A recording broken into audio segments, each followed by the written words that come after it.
ঋতুজা কম্পাসকে বলে, তুই অখিলেশের ব্যাপারে বিহানকে সবটা বলে দে। কম্পাস বলে, আমি এখন কিচ্ছু বলবো না। ওরা আমাকে দিয়ে কোনো একটা কাজ করাতে চায়। আমি যদি মুখ খুলি, ওরা আমার সাথে আমার বাবার আর দেখা করাবে না। এরপর ঋতুজা কম্পাসকে একটা কাগজ আর ময়ূরের পালক দেয় আর বলে, এর মধ্যে কিছু একটা আছে দেখ।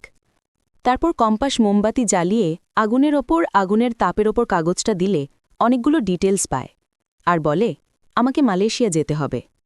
কিন্তু এর জন্য তো আমার কাছে টাকা নেই। ঋতুজা বলে, তোর মা তো আছে, আমি তোর টিকিট কাটার ব্যবস্থা করে দেব। এই নিয়ে তারা কথা বলতে থাকে। এরপর ঋতুজা সেখান থেকে চলে গেলে কম্পাস জিতকে ফোন করে বলে, আজকে 10:30টার সময় কলেজের সামনে চলে আয়। আজ সারা রাত জেগে আমরা কাজ করব। এই কথাটা বিহান শুনে নিয়ে আপন মনে বলে, কম্পাস জিতের সাথে কি কাজ করার কথা বলছিল। ওদিকে অখিলেশ মাহিকে বলে, তোকে বলেছিলাম না তোর জেম্মা আর কম্পাসের ওপরে নজর রাখতে, এর জন্য তোকে আমি হাত খরচা দেব। মাহি বলে, ঠিক আছে, ওর ওপর আমি নজর রাখব। তারপর মুক্তিকে বলে, যে ডিটেলস আমি যত্ন করে রেখেছিলাম সেটা খুঁজে পাচ্ছি না।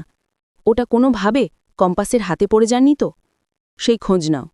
মুক্তি বলে, ঠিক আছে, এতটা উত্তেজিত হও না, আমি খোঁজ নিচ্ছি। এদিকে কম্পাস কলেজে যাওয়ার জন্য বেরিয়ে পড়লেই বিহান কম্পাসের পিছু নেয়। তারপর কম্পাস কলেজে এসে তার কাজ শুরু করে দেয়। অন্যদিকে মেঘ ঋতুজাকে বলে, বিহান মনে হয় কম্পাসকে ফলো করে কলেজে গেছে, এক্ষুনি ওকে ফোন করুন। এরপর মেঘ ঋতুজার ফোন থেকে বিহানকে ফোন করে বলে, মায়ের খুব শরীর খারাপ, শুধু তোমার নাম নিচ্ছে, তাড়াতাড়ি এসো। বিহান বলে, আমি আসছি। এই বলে ফোনটা রেখে দেয়।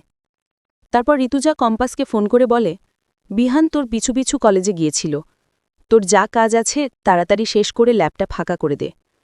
কম্পাস বলে, আমি আজই সমস্ত কাজ সেরে ফেলব, পরশু তো আবার আমাকে মালয়েশিয়া যেতে হবে।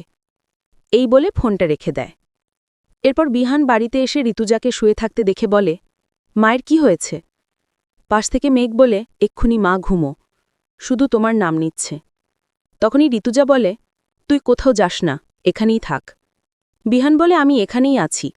আর আপন মনে বলতে থাকে, কম্পাস ওই ঘরে কি রিসার্চ করছিল, আমাকে জানতেই হবে।